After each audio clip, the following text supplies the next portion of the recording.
Welcome to the Mad for Law YouTube channel. Today I'm going over a very important change to the law as of June of 2025.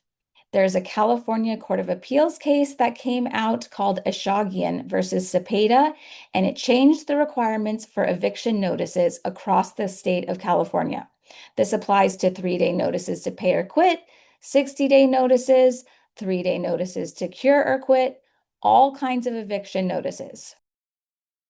The California Court of Appeals decision came out June 26, 2025, and it caused major changes to eviction notices in the state of California.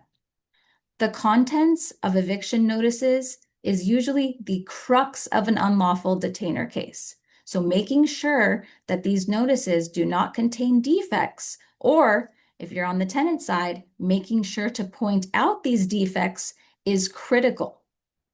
Due to the court's findings in Eshagian versus Cepeda, eviction notices must now include a very important new element.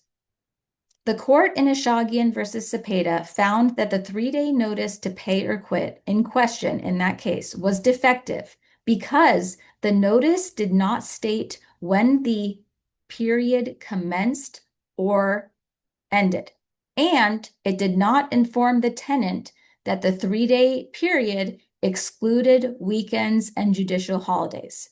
So the court here is very concerned with a tenant reasonably being able to determine when the deadline is for the eviction notice.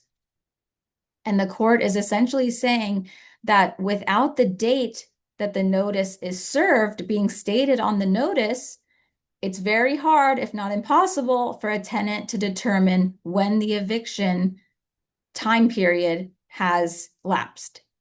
The court specifically noted that without the notice stating the date that the notice was served, an ordinary tenant would not have reasonably understood when the deadline is. And they wouldn't have understood that if they didn't reach that deadline, that they would be forfeiting possession of the property. This defect can be very simply cured, but landlords are still screwing this up, and they are not including this detail. So this is extremely important for landlords to listen to, as well as tenants, so that they can point out defects in the notices that they're served. Landlords, if you make this mistake, you will lose the entire case, meaning you will have to dismiss your unlawful detainer case. You will have to redraft an eviction notice. You will have to pay the process server. You will have to send the notice to the process server and have the process server serve the tenant. Then you will have to wait until the eviction notice expires. And then you will have to file the unlawful detainer case all over again. And remember that if there is an attorney fees clause in your lease agreement that says that the prevailing party gets their attorney's fees covered by the losing party, then you as the landlord may have to pay the tenant's attorney's fees due to you filing unlawful detainer case based on a defective notice. Tenants, you need to raise this argument to make sure that the judge notices this defect. You need to state it in your answer to bring it to the judge's attention. This will also help you in negotiating a settlement.